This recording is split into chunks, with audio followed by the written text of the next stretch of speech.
Good morning, everyone. How are you? It's the end of summer and it's time for us to start, our lessons again. School is starting. And of course, our kids are anxiously expecting us to provide them, with new activities and teaching methods that will stimulate their minds. Having said this, this is actually a rehearsal for a presentation I will conduct in Athens at the Royal Olympic Hotel this week. So it's a good opportunity for those of you who will not be able to attend to view this rehearsal online on my YouTube channel. Having said this, I think it's time we started. Allow me to share my screen, and away we go. Okay. So today's session has to do with collaborative learning in ELT. This is a very interesting topic for those of you who are searching for activities that will stimulate young learners' collaboration amongst themselves. And of course, this will also promote the ELT language. Let's start off with the presentation contents. Well, first of all, we will be examining what collaborative learning is, the tools that we'll need to enhance the learner's general performance, and of course, the benefits of collaborative learning. This is going to be a short presentation, so I really hope that you enjoy it. Let us begin. Now, theoretically, what collaborative learning is, well, it's an educational approach to teaching and learning that involves groups of learners working together to solve a problem, complete a task, or create a product. Now, having said this, what kind of activities can we engage our students in so they can start working together and, of course, produce a likable outcome? First of all, we will be focusing on pair or group discussions. Yes, speaking activities are always, the most preferable method of stimulating, their young minds, especially when it has to do with ELT. Task sharing in pairs or groups like sorting, matching, and ranking. Competitive activities or games, these are really good for collaboration. Drama and theater. Yes, this is something that I've tried with my students. It works and it helps them in various, degrees, and we're going to see how this works. Information exchange and activities. Now, as for the application of collaborative learning in the ELT environment. Now, the first thing that you might be asking yourselves, where can I find the proper ELT material to promote collaborative learning in class? Well, there are actually three sources. First of all, ELT course books have embedded the collaborative learning element. It's up to you to decide which course book suits you best. Now, I work for Express Publishing. I'm an author there. We do integrate many collaborative activities throughout the whole course of the book in each unit. And I can say that collaborative activities have stimulated, their minds a lot. Now, what about resources online? First of all, I would like to propose actually, that you should be very careful of the online resources that you find online. Some are valid, some are not. And there are many scammers. Actually, I've witnessed many free online resources that have done a remarkable job at promoting collaborative activities. So this is something that you'd like, to do your research on. And finally, of course, we're teachers. As teachers, we have the capacity to do amazing things. We can create our own materials. Now, having said this, let's look at the collaborative activities themselves. First of all, I'm quite sure that most of you have heard of listening triangles. What are listening triangles? Well, imagine having a speaker, a questionnaire, and a note taker. All three of them play a pivotal role when conducting this form of collaboration. Now, let's assume that the ELT focus material is daily routines. Okay, you have your course book, it's about daily routines. First of all, of course, you have the visual stimulation. You have various pictures, images that have to do with daily routines. And of course, this is something that we're going to use to develop the students' critical thinking. So you have some questions like, how busy is your everyday life? And you ask each student individually. This, of course, is not collaboration, but it does start, their critical thinking. Now, you will practice vocabulary, grammar, of course. What about consolidation? This is where things get interesting, and we're going to start integrating the collaborative activity element. Now, how does this work? Let's start off with speaking. When conducting speaking, you might ask your student, what is your daily routine? However, let's take this a step further. Let's make it a bit more complex and challenging. How about asking the same question in a different fashion? Ask your partner about his daily routine. Present your findings to the class. So this is how the listening triangle works. One person will be asking the questions. The other one will be answering the questions. The note taker will take notes but will not play a passive role. Questions that have been not asked by the questionnaire can be asked by the note taker, and of course, the note taker can further expand upon what was said. Now, let's move on with the same activity. Let's say that you're in class and you've had this interview about their daily routines. The questions that the students could ask are based on question words like what, why, how. By asking a student all these questions, then you start the collaboration. Now, in this case, because we're talking about a speaking activity, what is your favorite hobby? When did you first try it? Why do you like it? These are questions that can be conducted amongst students themselves as a triangle, and then they can present these findings in class. I'm sure you all recognize and understand how important this is instead of just asking the student as a teacher, tell me about your daily routines. It becomes way more complex, and the way that students interact with each other will really, excite you and of course amaze you in the process. Now, let's move on again with more collaboration. Pair or group discussions. Have you heard of the think, pair, share model? This has to do with preparing a response to a text with elaboration. So the students are given a text, they study it, you have them already split into pairs, groups, maybe, 3 students at a time. The whole idea is to think about the answer to the question in your mind. Then you pair up with your partner, since we've already designated, pairs, and they take turns to share thoughts and listen to one another. Finally, these groups, these pairs will share their thoughts with the whole class, and you'd be amazed again at how many different approaches and ideas they have about a specific text that they have just read. Now, let's move on. Why should you use the think, pair, share model? Well, first of all, it helps students to think individually about a topic or answer to a question. It teaches students to share ideas with classmates and builds oral communication skills. Finally, it helps focus attention and engage students in comprehending the reading material. So this is a very easy and, of course, effective method of learning while doing collaborative activities at the same time. Now, what about some variations? I don't know if you're aware of the fishbowl debate. I love this one. So it's a student-driven discussion, and you can have two groups. The first group is in the middle, like a fishbowl, and they're discussing a topic that you will, assign them.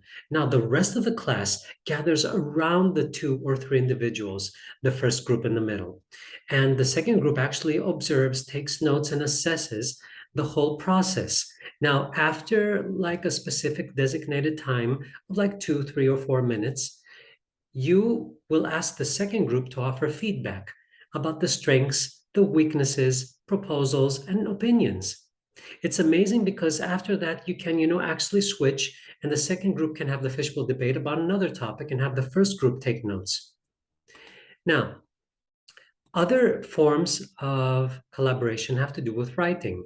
Have you ever heard about snowballing? Snowballing is a method that can be used, in various ways. One that I use in class has to do with having each student write a sentence on a piece of paper. Okay, so you might have them start writing a story. They just write the first sentence, and then you instruct them to crumple it and toss it in the middle, okay, of the class.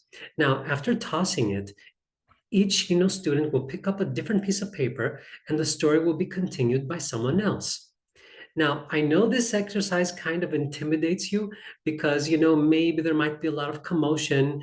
Kids get really excited, they might be throwing it around. It needs a lot of you have to prepare the students, both emotionally and to make them responsible about the activity. You have to explain it to them that they're going to have a good time, but they have to try not to overdo it, okay? And try to control their enthusiasm. Now, the thing is, you have to remember to increase time for reading after every exchange because, of course, the stories get larger and larger and they need time, to study them before writing their own sentence. And in the end, it's amazing because you have each one read a different story in class in front of the others, and they love it. I mean, the kind of laughter we get after this is amazing. We love it. Now, task sharing. This is something that I'm very fond of. I'm in favor. Sorting, matching, ranking. Offer your students a picture that has many items in them. So this encourages use of a target vocabulary. In this picture, we have household items. So you start making suggestions by using the language, justifying your opinion, agreeing, or presenting another viewpoint. So, for example, since we have group vocabulary, how about the value of the items? Have two students discuss the value. So you can have them discuss which one is more expensive, the lipstick or the brush. Okay, you'd be amazed by the responses. When I tried this exercise in my class, I remember one of the two students were like, my mom pays a lot of money for lipstick and makeup, so it's definitely the lipstick. As for the materials, you can have them, debate and elaborate upon questions such as which one of these items can be used for cooking. Okay, so there's so many things that you can do with a simple picture, okay, on your whiteboard. Now, let's move on. Again, with sorting, matching, ranking. You can assign multiple tasks, which will also ignite their critical thinking skills. In this picture, we have a lot of toys and a boy playing, with his plastic truck. So some of the questions you can ask them is point to the toys with wheels. Okay, try to add a little critical thinking in it. And then have the other student point to the toys made of plastic. And then they can discuss and share and compare their ideas. This is something that will stimulate their minds, and one idea that was taught by one student will pass on to the other in case he hasn't thought of it. So you have them cross-check their findings, and this is what we want. This is what we're gaining from collaborative activities. Now, when we're talking about competitive activities or games, there's so many, games that can motivate them. They can revise content, turn taking, negotiating. It can also offer them a challenge. And of course, what we want is entertainment. I'm going to use the first example. You can actually see that the first, board game is Battleship. Now, what have I done with my students in junior A class? Yes, you heard that right. As we all know, in pre-junior and junior A, they start learning the alphabet and the numbers. So they are actually capable of playing Battleship. I have two laptops in my class. I split the class in half. So half of my class is on the one side, with their one laptop. The rest of my kids on the other half, on the other side of the classroom with a second laptop. And we play Battleship online. And so they get really excited. No, it's B4. And then they start yelling, it's D6. And it's amazing how much fun they have because they are proud of themselves. They've learned the alphabet and the numbers, and they're putting it to good use by playing. And this is entertaining. You should definitely try this. Now, let's say that you have no board games laying around, no access, let's say, to internet. Okay, well, why don't you use your books? I mean, all ELT, course book publishers have amazing games within their pages, which are actually, utilized on the whiteboard so they can see them on the board. And since we're talking about the whiteboard, there are also so many verbal games that you can play. You can have them look at their books or watch the whiteboard. For example, Simon Says, you can have them, stand up, sit down. The possibilities are endless. Now, let's move on. There are also a few more games that I like playing in class. I really like these games. And not only did I play these games, with my young kids, I also play these games with my older classes. I'm talking about B2 or C2 level classes. So one game that I really like is storytelling. You tell a story, each sentence of which starts with the next letter of the alphabet, starting with A, of course. So anyone seen my keys? The other two might say beside the phone. The other one might say can't find them anywhere. Don't bother me, and you just keep on moving on. Now, another game that I'd like to propose, I'm going to propose four of them, is called Name 10 in 10. Choose a category. and come up with 10 examples within 10 seconds. For example, the category is makeup. So we have lipstick, blush, eyeliner. Okay, and students have to start finding more words. Now, the third game out of the four that I'm going to share with you has to do with fact or fiction. Now, in this one, each student states two truths and one fictional claim about himself. The others must guess what is true. So you might say that I love dancing, I love traveling, and I love doing my homework. And the other kids have to guess which one is false. Yeah. Now, the next one, who am I? The student offers clues as to the person he or she is impersonating. Yes, it's something like, role playing. And it's wonderful when they try to act out a role, either fictional or real. Now, since we're talking about acting and playing out roles, have you ever tried drama and theater? I love this one because you actually get to rehearse a language. And at the same time, you practice intonation and pronunciation. This is amazing because when you're taking upon yourself the role of a character and you're playing it out, it's amazing how you can, uh, fit into the role and you actually start, adapting your pronunciation to the character that you're impersonating. So you can use this in speech or writing. And if you're actually, curious, yes, pronunciation and intonation are crucial elements of public speaking.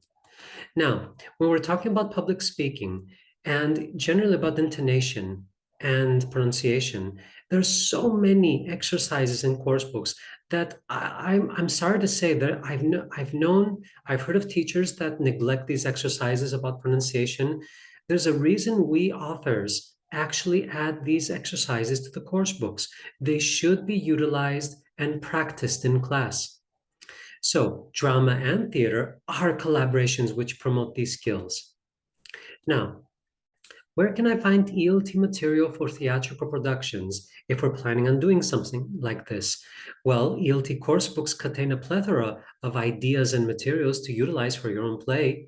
So, for example, in one of the books that we use here in Express, there are so many chapters about public speaking and, of course, the themes. In this one, it's like present a mythical creature from ancient times. You can actually talk about the Minotaur or anything else, and you can role play this. Would you like to use a few readers? Well, I'm happy to say that there are a lot of readers that usually contain two, three, maybe five or six characters. It's up to you to choose which reader you're going to utilize. We're talking about short readers, 24 to 36 pages. They are easily adaptable in class, and you can assign various roles, to the students. Now, what about information exchange? Have you tried this in class? Information exchange, such as journalism and role play. You get to practice note taking because you're a journalist and you're taking notes.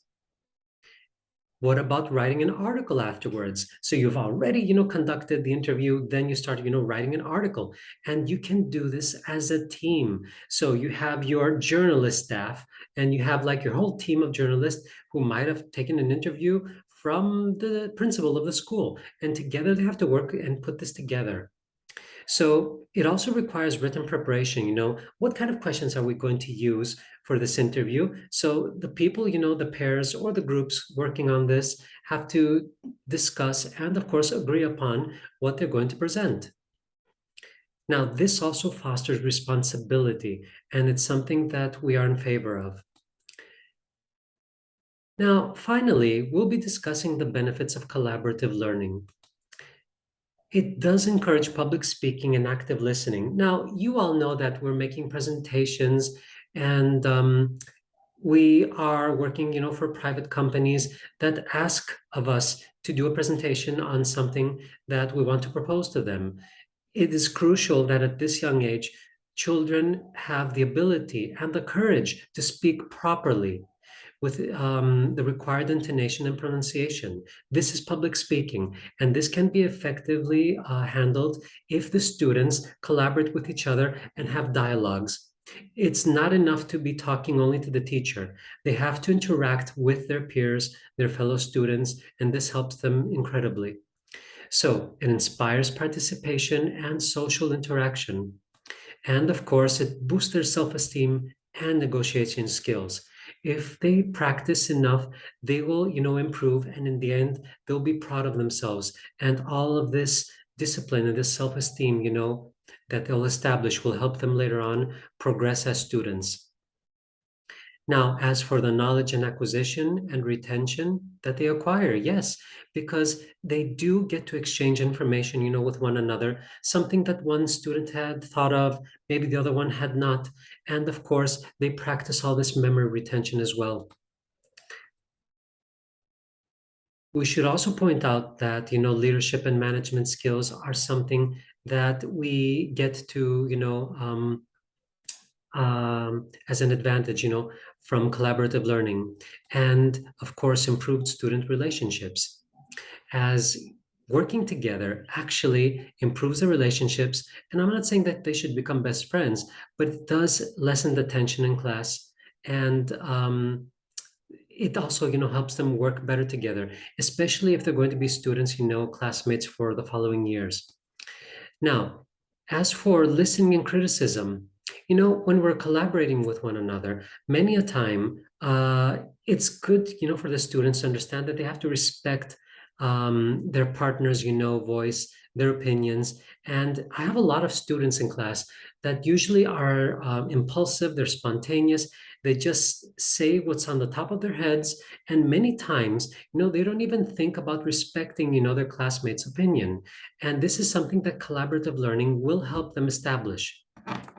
Now, as for critical thinking skills, of course it enhances them, because in the end, they're kind of, embarrassed about saying something that might sound, ridiculous, and they actually ponder on their answer before sharing it with their classmates.